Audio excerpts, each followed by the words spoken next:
بسم اللہ الرحمن الرحیم۔ السلام علیکم دوستو، آج کی اس ویڈیو میں ہم آپ کو بتائیں گے کہ آدمیوں کو جنت میں حوریں ملیں گی، کیا عورتوں کو بھی جنت میں ان کی پسند کے مرد ملیں گے یا نہیں، اور جو کوئی عورت کنواری مر جائے تو اس کے ساتھ کیا معاملہ ہوگا، اور جس عورت نے 2، 3 یا 4 شادیاں کی ہوں گی اس کو جنت میں کس شوہر کے ساتھ رہنے کو ملے گا، اور کیا جس طرح دنیا کے اندر شوہر اپنی بیوی سے ہم بستری کرتا ہے، کیا جنت کے اندر بھی شوہر اپنی بیویوں سے اور حوروں سے ہم بستری کرے گا یا نہیں؟ دنیا کی اور جنت کی ہم بستری میں کیا فرق ہوگا؟ کیا وہاں پر بھی عورتیں بچے پیدا کریں گی؟ میرے دوستو، ان سارے سوالوں کا جواب ہم جانیں گے، لیکن اس سے پہلے ہمیں کچھ ضروری باتیں جان لینا چاہیے تاکہ ویڈیو سمجھنے میں آسانی ہو جائے۔ تو چلیے ویڈیو شروع کرتے ہیں، آخر تک ضرور دیکھتے رہیے گا۔ دوستو، زیادہ تر اسلام کے دشمنوں کی طرف سے اور کبھی کبھی صرف نام کے مسلمانوں کی طرف سے دین اسلام میں شک پیدا کرنے کی کوشش کی جاتی ہے، اور دین اسلام میں شک پیدا کرنے کا ان کا مقصد صرف یہی ہوتا ہے کہ مسلمانوں کی نئی نسل کو دین اسلام سے، اللہ تعالیٰ اور اس کے محبوب صلی اللہ تعالیٰ علیہ وسلم سے دور کر دیا جائے اور ان کو سچائی کے راستے سے بھٹکا دیا جائے۔ جس طرح کہ حال ہی میں پاکستان کے اندر نکلنے والا عورتوں کا آزادی جلوس اس بات کا ثبوت ہے، اور شیطانی نفس بھی طرح طرح کے سوالات انسانوں اور عورتوں کے دماغ میں پیدا کرتا ہے۔ جس طرح کہ آج کل یہ اکثر سوال پوچھا جاتا ہے کہ سب عیش و آرام جنت میں تو مردوں کے لیے ہے، پھر اللہ تعالیٰ عورتوں کو کیا دے گا؟ اس دنیا میں بھی اللہ تعالیٰ نے مرد کا مرتبہ اونچا رکھا ہے اور اس کو عورتوں کا حاکم بنایا ہے، اور عورتوں کو گھر کے اندر رہنے کا حکم دیا ہے، جو کہ سراسر ناانصافی ہے۔ اور اسی طرح کے بہت سارے وسوسے اور شک و شبہات پیدا کیے جاتے ہیں، اور ان کے لیے اسلام کے دشمن زیادہ تر عورتوں کا استعمال کرتے ہیں، کیونکہ ان کا مقصد اسلامی معاشرے یعنی اسلامی سماج کو تباہ و برباد کرنا ہے۔ جس طرح انہوں نے اپنے مذہب کے نیم قانون کو تباہ و برباد کر دیا ہے، اسی طرح وہ چاہتے ہیں کہ اسلامی معاشرے کو بھی، اسلامی سماج کو بھی تباہ و برباد کر دیا جائے، کیونکہ جب عورتیں نیک اور پرہیزگار نہیں ہوں گی تو پھر ان کی اولادیں بھی انہی کی طرح ہوں گی، اور اس طرح سے آہستہ آہستہ اسلامی قانون ختم ہو جائے گا۔ میرے دوستو، حالانکہ اسلام دل سے ماننے کا نام ہے، یعنی کہ اللہ تعالیٰ اور اس کے محبوب صلی اللہ تعالیٰ علیہ وسلم نے جو حکم دیا اس کے آگے اپنا سر جھکانا ہے اور اس پر لبیک کہنا ہے۔ جب ہم نے کلمہ طیبہ پڑھ لیا اور اسلام میں داخل ہو گئے تو پھر ہماری مرضی نہیں چلے گی، پھر اللہ تعالیٰ اور اس کے محبوب صلی اللہ تعالیٰ علیہ وسلم کی مرضی چلے گی، اور ہمیں انہی کے احکامات کے مطابق زندگی گزارنی ہوگی، اور یہ قانون اللہ تعالیٰ اور اس کے رسول صلی اللہ تعالیٰ علیہ وسلم کا بنایا ہوا ہے۔ اب یہ انسان پر ڈیپینڈ کرتا ہے کہ اس نے اللہ تعالیٰ اور اس کے محبوب صلی اللہ تعالیٰ علیہ وسلم کا حکم ماننا ہے یا شیطان کے راستے پر چل کر اپنے آپ کو جہنمی بنانا ہے۔ حالانکہ حضور نبی کریم صلی اللہ تعالیٰ علیہ وسلم نے جب اپنی بیٹی حضرت سیدہ فاطمہ رضی اللہ تعالیٰ عنہا کا نکاح کیا تو آپ صلی اللہ تعالیٰ علیہ وسلم نے زندگی گزارنے کا طریقہ بتاتے ہوئے ارشاد فرمایا کہ حضرت مولا علی رضی اللہ تعالیٰ عنہ گھر کے باہر کا کام کیا کریں گے، اور سیدہ فاطمہ رضی اللہ تعالیٰ عنہا گھر کے اندر رہ کر گھر کا کام کیا کریں گی۔ بہرحال دوستو، آئیے ہم اپنے مین ٹاپک کی طرف بڑھتے ہیں، جس میں سوال یہ تھے کہ آدمیوں کو جنت میں حوریں ملیں گی، کیا عورتوں کو بھی جنت میں ان کی پسند کے مرد ملیں گے یا نہیں، اور جو کوئی عورت کنواری مر جائے تو اس کے ساتھ کیا کیا معاملہ ہوگا، اور جس عورت نے 2، 3، 4 شادیاں کی ہوں گی اس کو جنت میں کس شوہر کے ساتھ رہنے کو ملے گا، اور کیا جس طرح دنیا کے اندر شوہر اپنی بیوی سے ہم بستری کرتا ہے، کیا جنت کے اندر بھی شوہر اپنی بیویوں سے اور حوروں سے ہم بستری کرے گا یا نہیں؟ دنیا کی اور جنت کی ہم بستری میں کیا فرق ہوگا؟ کیا وہاں پر بھی عورتیں بچے پیدا کریں گی؟ تو چلیے انہی سارے سوالوں کا جواب ہم جاننے کی کوشش کرتے ہیں۔ تو دوستو، اللہ تعالیٰ نے اپنے بندوں کو ان کے اچھے اچھے اعمال کا بدلہ اور انعام دینے کے لیے آخرت میں جو شاندار جگہ تیار کر رکھا ہے اس کا نام جنت ہے، اور اسی کو بہشت کہتے ہیں۔ جنت میں ہر طرح کے عیش و آرام کی چیزیں موجود ہیں، سونے، چاندی اور موتی جواہرات کے لمبے چوڑے اور اونچے اونچے محل بنے ہوئے ہیں، اور جگہ جگہ ریشمی کپڑوں کے خوبصورت خیمے لگے ہوئے ہیں۔ ہر طرف طرح طرح کے مزیدار پھلوں کے ہرے بھرے درختوں کے باغیچے ہیں، اور ان باغیچوں میں میٹھے پانی، ہائی کوالٹی دودھ اوریجنل شہد اور پاک شراب کی نہریں بہہ رہی ہیں۔ قسم قسم کے بہترین کھانے اور طرح طرح کے پھل فروٹس صاف ستھرے اور چمکدار برتنوں میں تیار کر کے رکھے ہیں۔ ہائی کوالٹی کے ریشمی ڈریس اور ستاروں سے بڑھ کر چمکتے اور جگمگاتے ہوئے سونے چاندی موتی اور جواہرات کے زیورات، اونچے اونچے تخت، اس کے اوپر چمکدار مخملی گدے بچھے ہوئے ہیں۔ عیش و آرام کے لیے دنیا کی عورتیں اور جنت کی حوریں ہیں جو بہت ہی زیادہ حسین اور خوبصورت ہیں۔ خدمت کے لیے خوبصورت لڑکے چاروں طرف ہاتھ باندھے کھڑے ہیں۔ اتنا سمجھ لیجئے کہ جنت میں ہر طرح کی راحتیں اور نعمتیں تیار ہیں۔ جنت کی ہر نعمت اتنی انمول اور اس طرح بے مثال ہے کہ نہ کبھی کسی آنکھ نے دیکھا ہوگا، نہ کسی کان نے سنا ہوگا، نہ کسی دل نے اس کے بارے میں سوچا ہوگا۔ جنتی لوگ بغیر کسی رکاوٹ کے ان ساری نعمتوں اور لذتوں سے سکون حاصل کریں گے، اور ان ساری نعمتوں سے بڑھ کر جنت میں سب سے بڑی نعمت یہ ہے کہ اللہ تعالیٰ کا دیدار نصیب ہوگا۔ سبحان اللہ! جنت میں نہ نیند آئے گی، نہ کوئی بیمار ہوگا، نہ بڑھاپا آئے گا اور نہ موت ہوگی۔ جنتی ہمیشہ ہمیشہ کے لیے جنت میں رہیں گے اور ہمیشہ تندرست اور جوان ہی رہیں گے۔ جنتی لوگ خوب کھائیں گے مگر نہ ان کو پیشاب آئے گا اور نہ ہی پاخانہ کی ضرورت پڑے گی۔ وہ نہ تھوکیں گے اور نہ ان کی ناک بہے گی، بس ایک ڈکار آئے گی اور مشک سے زیادہ خوشبودار پسینہ بہے گا اور کھانا پینا ہضم ہو جائے گا۔ جنتی ہر قسم کی فکر سے آزاد اور ہر طرح کے دکھ اور مصیبت سے دور رہیں گے۔ ہمیشہ خوشیاں ہی خوشیاں ہوں گی اور قسم قسم کی نعمتیں اور طرح طرح کی لذتوں کے مزے اٹھائیں گے۔ اور جنت میں کم سے کم درجے والے جنتی کو 70 اور کچھ روایات کے حساب سے 72 حوریں ملیں گی۔ اس لیے اللہ تعالیٰ ان سے مزے اٹھانے کے لیے مرد میں بھی اسی طرح کی طاقت پیدا کر دے گا۔ حضور نبی کریم صلی اللہ تعالیٰ علیہ وسلم نے ارشاد فرمایا کہ ایک جنتی مرد کی 100 مردوں کے برابر طاقت ہوگی۔ ایک حدیث شریف میں ہے کہ حضرت ابو امامہ رضی اللہ تعالیٰ عنہ نے آپ صلی اللہ تعالیٰ علیہ وسلم سے پوچھا، اے اللہ کے رسول صلی اللہ تعالیٰ علیہ وسلم، کیا جنت والے لوگ بھی ہم بستری کریں گے؟ آپ صلی اللہ تعالیٰ علیہ وسلم نے ارشاد فرمایا، ہاں، جنتی لوگ بھی ہم بستری کریں گے اور کبھی ان کی خواہش کم نہیں ہوگی۔ ایک حدیث شریف میں ہے کہ آپ صلی اللہ تعالیٰ علیہ وسلم نے فرمایا کہ ایک دن میں آدمی 100 عورتوں سے ہم بستری کر سکے گا۔ ایک حدیث شریف میں ہے کہ آپ صلی اللہ تعالیٰ علیہ وسلم نے ارشاد فرمایا کہ جنت میں آدمی جتنا چاہے ہم بستری کر سکے گا، اور جیسے جیسے وہ عورتوں کو دیکھے گا ویسے ویسے بار بار شہوت پیدا ہوتی جائے گی، اور ایک مرتبہ ہم بستری کرنے کے بعد عورت پھر سے ایسی ہو جائے گی جیسا کہ اس کے ساتھ کبھی کسی نے ہم بستری کیا ہی نہ ہو۔ اور پھر کمال کی بات یہ ہے کہ ہم بستری سے حمل نہیں رکے گا۔ ایک حدیث شریف میں ہے کہ آپ صلی اللہ تعالیٰ علیہ وسلم نے ارشاد فرمایا، جنتی لوگ عورتوں سے ہم بستری کریں گے لیکن عورتیں بچے نہیں پیدا کریں گی، لیکن اگر بچے کی خواہش کی جائے تو ایک لمحے میں بچہ پیدا ہو جائے گا۔ لیکن آپ صلی اللہ تعالیٰ علیہ وسلم نے ارشاد فرمایا کہ وہاں لوگ اس کی خواہش نہیں کریں گے۔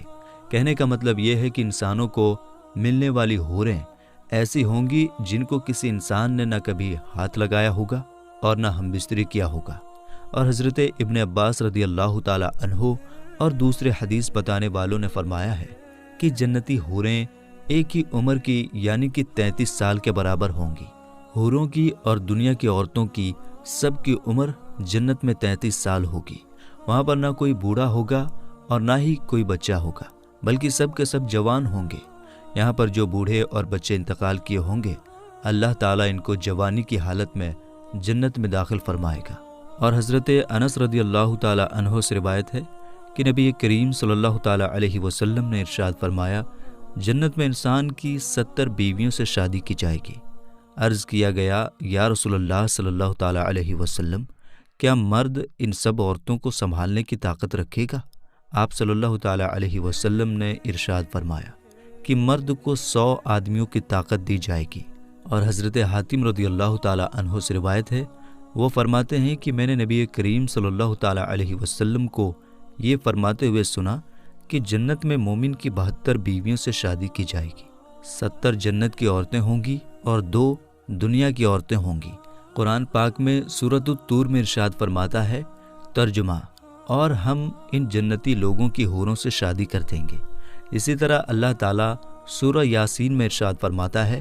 ترجمہ: جنت والوں کا حال یہ ہے کہ وہ بے شک اس روز جنت میں اپنے کاموں میں خوشحال ہوں گے۔ حضرت ابن عباس رضی اللہ تعالی عنہ اس آیت کی تفسیر میں فرماتے ہیں کہ ان کا کام کماریوں کے پاس جانا ہوگا، اور حضرت ابو امامہ رضی اللہ تعالی عنہ سے روایت ہے کہ ایک شخص نے جناب رسول پاک صلی اللہ تعالی علیہ وسلم سے سوال کیا کہ کیا جنتی ہم بستری بھی کریں گے؟ تو آپ صلی اللہ تعالی علیہ وسلم نے ارشاد فرمایا، جی ہاں، خوب جوش سے ہم بستری کریں گے، نہ مرد کا پانی نکلے گا اور نہ موت آئے گی۔ اور حضرت ابو ہریرہ رضی اللہ تعالی عنہ فرماتے ہیں کہ عرض کیا گیا کہ یا رسول اللہ صلی اللہ تعالی علیہ وسلم، کیا ہم جنت میں اپنی بیویوں کے پاس جا سکیں گے؟ تو آپ صلی اللہ تعالی علیہ وسلم نے ارشاد فرمایا، ایک مرد ایک دن میں 100 کماریوں کے پاس جا سکے گا، اور ایک روایت میں ہے کہ ایک دن میں 100 عورتوں کے پاس جا سکے گا۔ اور حضرت ابو ہریرہ رضی اللہ تعالی عنہ سے مروی ہے کہ نبی کریم صلی اللہ تعالی علیہ وسلم نے ارشاد فرمایا، مجھے اس ذات کی قسم جس نے مجھے حق کے ساتھ بھیجا ہے، تم لوگ اپنی بیویوں اور اپنے گھروں کو جتنا جانتے ہو اتنا جنتی لوگوں کی بیویوں اور محلوں کے بارے میں نہیں جانتے۔ جنتیوں میں سے ہر شخص اپنی ان 72 بیویوں کے پاس جائے گا جن کو اللہ تعالیٰ نے ان جنتیوں کے لیے پیدا کیا ہوگا۔ ان میں سے 2 بیویاں انسانی نسل سے ہوں گی، اور ان 2 بیویوں کا ان سب عورتوں سے اونچا مرتبہ ہوگا، اور وہ اس لیے کہ ان عورتوں نے دنیا میں اللہ تعالیٰ کی عبادت کی ہوگی۔ جنتی مرد ان دونوں عورتوں میں سے ایک کے پاس یاقوت کے اوپری منزل میں سونے کے پلنگ پر داخل ہوگا۔ اس پلنگ کو موتیوں کا تاج پہنایا گیا ہوگا، اور اس کی اس بیگم پر موٹے اور پتلے ریشم کے 70 جوڑے ہوں گے۔ جنتی اس کے پیٹھ پر اپنا ہاتھ رکھے گا تو اس کو اس کے سینے کی طرف سے کپڑوں، چمڑی اور اس کے گوشت کے پیچھے سے آر پار نظر آئے گا، اور وہ اپنی بیوی کی پنڈلی کے گودے کو دیکھتا ہوگا، جس طرح سے تم میں سے کوئی شخص یاقوت کے موتی کے سوراخ میں دھاگے کو دیکھتا ہے۔ مرد کے سینے کے اندر کا حصہ عورت کے لیے آئینہ ہوگا، اور عورت کے سینے کے اندر کا حصہ مرد کے لیے آئینہ ہوگا۔ اسی بیچ وہ مرد اس بیوی کے پاس ہوگا، اور نہ اس کا من بھرے گا اور نہ اس کی بیوی کا من بھرے گا۔ یہ جب بھی اس سے ہم بستری کرے گا وہ اس کو کنواری ملے گی، نہ مرد کا نفس ڈھیلا ہوگا نہ ہی عورت کا، اور اس کی اور بیویاں بھی ہوں گی۔ یہ جنتی ان عورتوں میں سے ہر ایک کے پاس ایک ایک کر کے جائے گا۔ یہ جب بھی کسی عورت کے پاس جائے گا وہ یہ کہے گی کہ اللہ تعالیٰ کی قسم، جنت میں آپ سے زیادہ خوبصورت کوئی چیز نہیں، اور جنت میں میرے نزدیک آپ سے زیادہ کوئی چیز پیاری نہیں۔ اور حضرت ابو سعید خدری رضی اللہ تعالی عنہ فرماتے ہیں کہ نبی کریم صلی اللہ تعالی علیہ وسلم نے ارشاد فرمایا، جب کوئی جنتی جنت میں اولاد کی خواہش کرے گا تو وہ جس طرح کی اولاد چاہے گا فوراً ہو جائے گا۔ اور حضرت ابو بکر صدیق رضی اللہ تعالی عنہ فرماتے ہیں، مجھے یہ بات معلوم ہوئی کہ جو شخص کسی عورت سے شادی کرتا ہے جنت میں بھی وہ عورت اس کی بیوی ہوگی، لیکن شرط یہ ہے کہ ان دونوں کی ایمان کی حالت میں موت ہوئی ہو، اور بیوی نے شوہر کے مرنے کے بعد کسی اور مرد سے نکاح نہ کیا ہو۔ حضرت اکرمہ رضی اللہ تعالی عنہ بیان کرتے ہیں کہ سیدنا ابو بکر صدیق رضی اللہ تعالی عنہ کی صاحبزادی حضرت اسماء حضرت زبیر بن عوام کی بیوی تھیں۔ حضرت زبیر ان کو تکلیف دیتے تھے۔ یہ اپنے والد صاحب کی خدمت میں شکایت لے کر آئیں تو آپ رضی اللہ تعالی عنہ نے ان کو تسلی دیتے ہوئے فرمایا، اے میری بیٹی، صبر کرو۔ اگر کسی عورت کا شوہر نیک ہو، پھر اس کا انتقال عورت سے پہلے ہو جائے اور اس کی بیوی نے اس کے انتقال کے بعد کسی اور شخص سے نکاح نہ کیا ہو، تو اللہ تعالیٰ ان دونوں میاں بیوی کو جنت میں ایک ساتھ کر دے گا، یعنی وہ جنت میں بھی اسی طرح سے میاں بیوی رہیں گے اور ان کا رشتہ ختم نہیں ہوگا۔ اور حضرت حذیفہ رضی اللہ تعالی عنہ نے بھی اپنی بیوی سے فرمایا تھا کہ اگر تمہیں یہ بات پسند آئے کہ تو جنت میں میری بیوی بنے اور اللہ تعالیٰ ہم دونوں کو جنت میں ملا دے، تو تم میرے مرنے کے بعد دوسرا نکاح نہ کرنا۔ جنت میں عورت اپنے دنیا کے آخری شوہر کی بیوی بنے گی۔ میرے دوستو، وہ عورت جس نے دنیا میں ایک کے بعد دوسرے، تیسرے یا اس سے زیادہ نکاح کیا ہوگا اور اس کے شوہر انتقال ہوتے گئے اور کسی نے بھی طلاق نہ دی ہو، تو ایسی عورت جنت میں کس کی بیوی بنے گی؟ اس بارے میں حضرت ابو دردہ رضی اللہ تعالی عنہ سے روایت ہے کہ نبی کریم صلی اللہ تعالی علیہ وسلم نے ارشاد فرمایا، عورت آخرت میں دنیا کے اپنے آخری شوہر کی بیوی بنے گی۔ اور کچھ روایات میں ہے کہ ایسی عورت کو اختیار دیا جائے گا کہ وہ ان شوہروں میں سے جس کو چاہے اپنا شوہر بنا لے۔ ام المومنین حضرت ام حبیبہ رضی اللہ تعالی عنہا نے عرض کیا، یا رسول اللہ صلی اللہ تعالی علیہ وسلم، وہ عورت جس کے دنیا میں 2 شوہر ہوتے ہیں، یہ عورت بھی انتقال ہو جاتی ہے اور اس کے دونوں شوہر بھی انتقال ہو جاتے ہیں، اور پھر یہ سب جنت میں داخل ہوں، تو یہ عورت کس شوہر کی بیوی بنے گی، پہلے کی یا دوسرے کی؟ تو آپ صلی اللہ تعالی علیہ وسلم نے ارشاد فرمایا، دنیا میں اس عورت کے ساتھ دونوں شوہروں میں جو سب سے اچھا برتاؤ کرتا تھا وہ اسی کی بیوی بنے گی۔ میرے دوستو، نیک عورت اگر شادی شدہ ہے تو جنت میں اپنے جنتی شوہر کے ساتھ رہے گی اور شوہر کو ملنے والی حوروں کی سردار ہوگی، اور اللہ تعالیٰ اس عورت کو ان سب سے زیادہ خوبصورت بنائے گا، اور وہ میاں بیوی آپس میں ٹوٹ کر محبت کرنے والے ہوں گے۔ اور اگر عورت کنواری ہو، یعنی کہ اس کا شادی سے پہلے انتقال ہو گیا ہو، یا شادی شدہ تو ہو لیکن اس کا شوہر جنتی نہ ہو بلکہ وہ جہنم میں بھیج دیا گیا ہو، تو وہ عورت جنت میں جس مرد کو پسند کرے گی اس کے ساتھ اس کا نکاح ہو جائے گا، اور اگر وہاں موجود لوگوں میں سے وہ کسی کو بھی پسند نہ کرے گی تو اللہ تعالیٰ اس کے لیے ایک مرد جنت میں پیدا فرمائے گا جو اس کے ساتھ نکاح کرے گا، اور اللہ تعالیٰ آخرت میں دنیا کی عورتوں کو بھی نئے سرے سے پیدا کرے گا اور ان کو جنت کی حوروں سے زیادہ خوبصورت بنائے گا۔ اور باقی رہی اس خواہش کی کہ ایک عورت ایک وقت میں کئی مردوں کی بیوی ہو، تو یہ فطرت کے بھی خلاف ہے، اور جنت میں یہ خواہش پیدا بھی نہیں ہوگی۔ اور جس طرح دنیا کے اندر لوگ ایک دوسرے سے حسد اور نفرت کرتے ہیں اور عورتیں ایک دوسرے سے جلتی ہیں، جنت کے اندر یہ معاملہ نہیں ہوگا، بلکہ جنت کے اندر ان تمام چیزوں کو ختم کر دیا جائے گا۔ اللہ تعالیٰ سے دعا ہے کہ اللہ تعالیٰ ہمیں نیک اعمال کرنے اور آخرت کی تیاری کرنے کی توفیق عطا فرمائے، اور ہم سب کو اور تمام امت مسلمہ کو جنت الفردوس میں اعلیٰ مقام عطا فرمائے، آمین یا رب العالمین۔